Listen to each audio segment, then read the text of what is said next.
Welcome to Grain IQ. I'm Chad Moyer. Grain marketing is a critical piece in keeping your operation profitable. Now, in order to stay profitable, you have to sell your commodity at or above your break-even. Seems pretty simple, right? So who determines what those commodities are worth? How do other people buy and sell futures and options? That's where the Chicago Board of Trade comes into play. Elaine Kub joins us for today's conversation. She is a market analyst and the author of Mastering the Grain Markets: How Profits Are Really Made. The reason we brought you on today, for this episode anyway, is to talk about this monster that is the Chicago Board of Trade. It's owned by the CME Group. If you had to give a definition for the CBOT, what would you say that is, Elaine? Well, the short definition, it's the mechanism for coming up with a benchmark price for commodities. And the long definition is, it's a market exchange for futures contracts. And futures contracts are, like I mentioned, the benchmark price for commodities. And the CBOT specifically deals with grains and agriculture commodities like that. But you mentioned that they're owned by the CME Group, which used to be called the Chicago Mercantile Exchange, which was the exchange for trading meat contracts and other options. There's also the NYMEX, which trades cotton and various other commodities, your sugar and coffee and cocoa and such. And there's the ICE exchange, which is headquartered down in Atlanta, but it's really global. There's all kinds of exchanges across the earth trading all kinds of different commodities. But here on this podcast, I can see why we are mostly concerned with the CBOT, headquartered in Chicago. That's the place for grain benchmark pricing.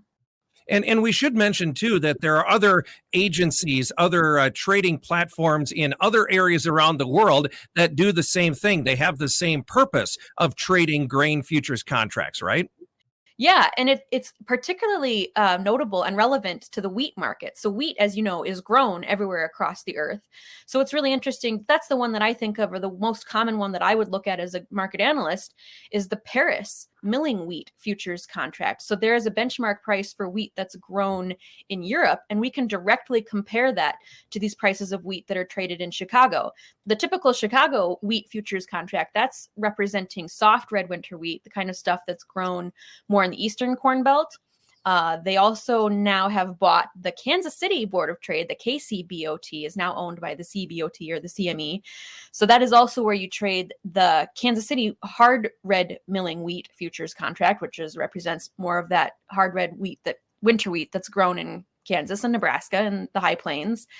The Minneapolis Grain Exchange is still independent, and that's got a futures contract that's representative for spring wheat, of course, hard red spring wheat.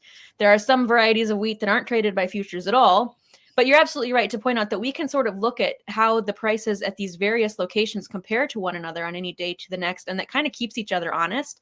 It's also really relevant for like soybeans and pork and lean hogs, because there are these futures contracts that are exchanged in China.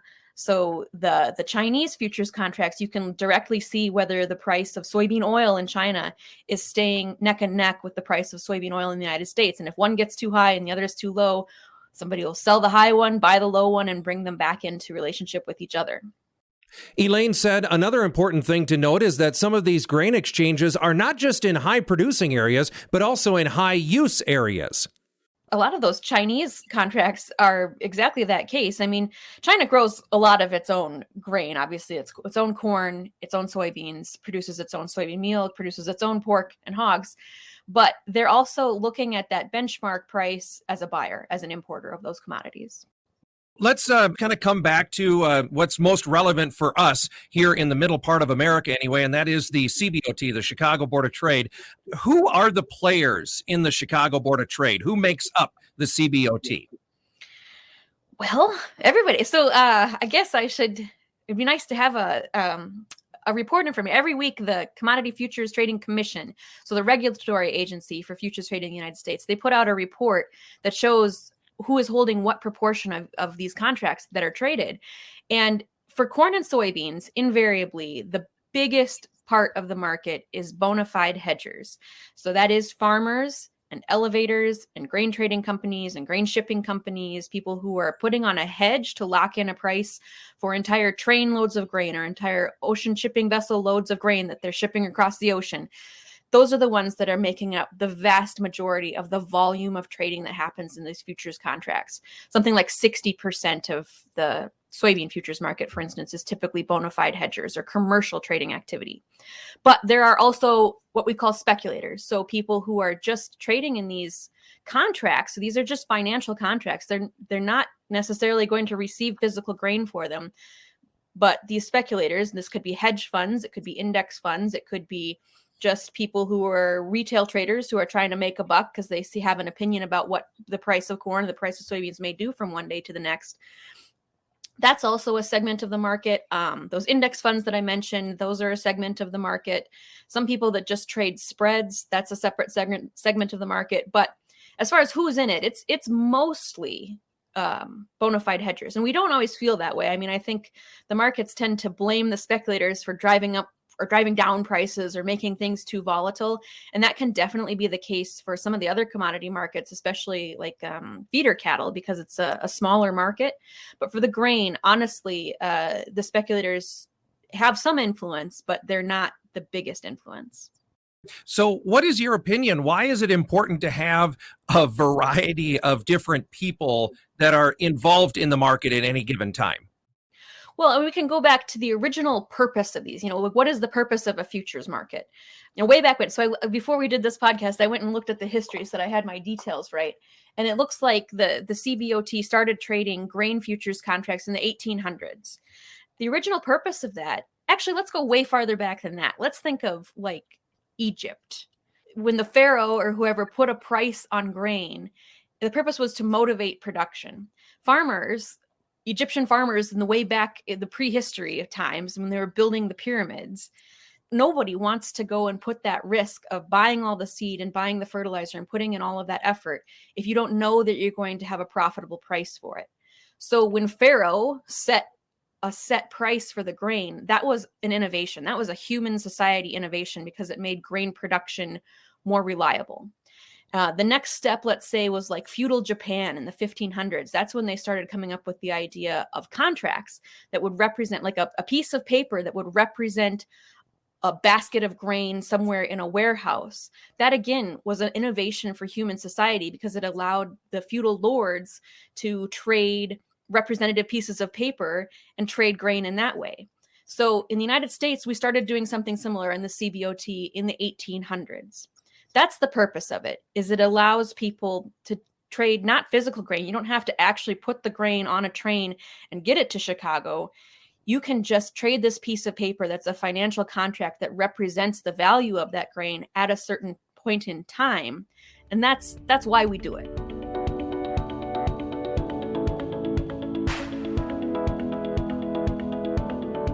There are different people that are involved in the markets, the hedgers, the people who produce the grain, the people who market the grain, the people who use the grain, and then, like you said, the speculators. Why is it important to have that variety of people in the market? Yes. So the importance is if you just had farmers and you just had end users, if the wheat milling contract guy was just going to the market, maybe once a year, he's going to go and set a price. Or maybe way back when Pharaoh only set the price for grain once a year. In that instance, the farmer may only have one opportunity to set a price on the grain. But it's much more beneficial for the farmer to have that opportunity every day because supply and demand does change globally, or demand certainly changes from day to day. End users need this stuff every day.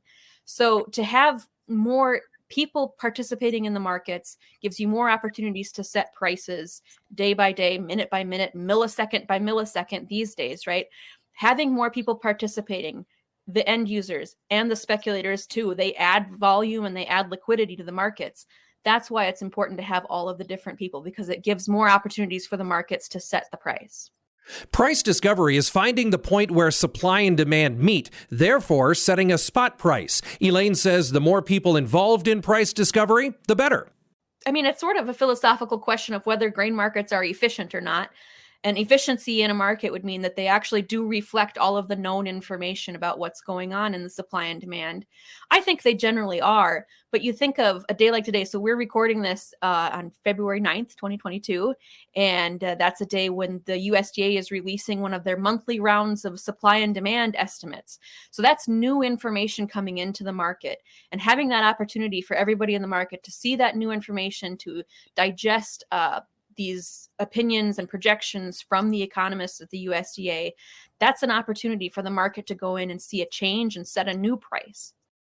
Let's talk a little bit about how the CBOT does its work. And I think it's important, everything is digital these days, and CME has gone that way, and that there's a lot of computers involved in trade. But I think it's important to take a step back, understand how things got started.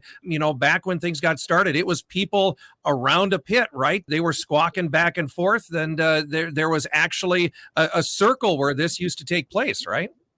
Yeah, I mean, way back when, before they were even technically futures contracts, they would have just been forward contracts, just pieces of paper representing a trainload of, or a carload of wheat in Peoria, right? Or a carload of corn in Springfield, or, and then they would all get together in Chicago physically in the same room in the Chicago Board of Trade building on Wacker Street or Wacker Avenue or whatever it is. So then the evolution became from a forward contract that represented a specific chunk of grain to a futures contract, which represented the idea or just the price of general grain at a specific point in time. Again, those were traded, as you mentioned, by physical human beings all in the same room together. You used to see pictures of them, and they had to get lots of emotion because they'd be selling things or buying things. Or if you've ever seen the movie Trading Places, great movie, great Christmas movie. That's, a representation of everybody getting together in that high emotion scenario and trading the grain in that way, and exchanging information in that way. But you're right that today, no longer that's not the case. We're just exchanging information across the internet, and that's how the contracts are traded. When I got into the business about 22 years ago is when there was still some pit trading. There was some computers going on, but talk about that pit trading, the most recent, how it was taking place. There was a lot of emotion. There's communication, there's yelling, there's hand signals. It was a pretty interesting thing to watch as it took place, right? Yeah, and that was the best way to exchange information across the network of everybody who's interested in the price of grain. When I started, we had a guy on the floor at the Board of Trade, and he used to call us up at DTN every day and give us, the gossip and the rumors that had been going across on the floor. And that was true when I was a grain merchandiser too. We had a guy who was on the floor who would call us up every day, and he would give us sort of the update of what was being passed around on the floor at the Board of Trade. And that was the only way you could get it, before fax machines or before, the internet, before your Messenger and Twitter. Yeah. So that was the most efficient way for everybody who has an interest in the price of grain to share what they know about. Maybe crop conditions are poor in North Dakota, or maybe, there's suddenly a big push of purchases from China. All of these tidbits of information that influence the price of grain, it all had to come together into one central location back in the day. So now give us your modern take. At the CBOT today, how does grain trading take place?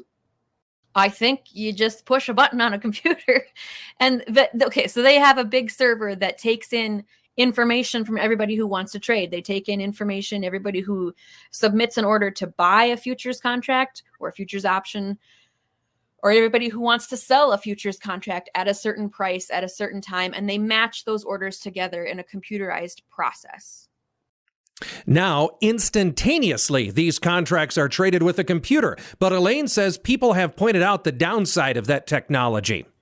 There's also some argument about whether there's negative influence from people who are trading computers with a time advantage. So if you're trading these algorithmic trades that are very, very fast, milliseconds, you're buying and selling corn futures contracts every millisecond or every 3 milliseconds, that You can do it in such a way you could spoof the market and make it look like there's actually market depth that isn't there, that there's more people willing to buy than is really there, for instance, and that can artificially drive up prices or drive down prices. And that's illegal. That's market manipulation. But it's a thing that can happen when you have just very fast computers putting in these buy and sell orders throughout the day.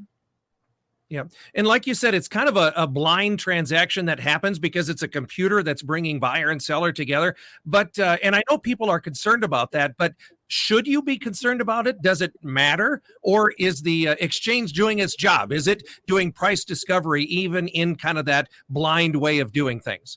Yeah, it's definitely doing price discovery. And it's the same as it was when it was face to face. You didn't know who was on the other side of your trade. You knew which broker was handling the other side of the trade, but you didn't know which client was on the other side of the trade. It's always been the purpose of the exchange to match a buyer and a seller blindly for this very reason, that it takes out the counterparty risk.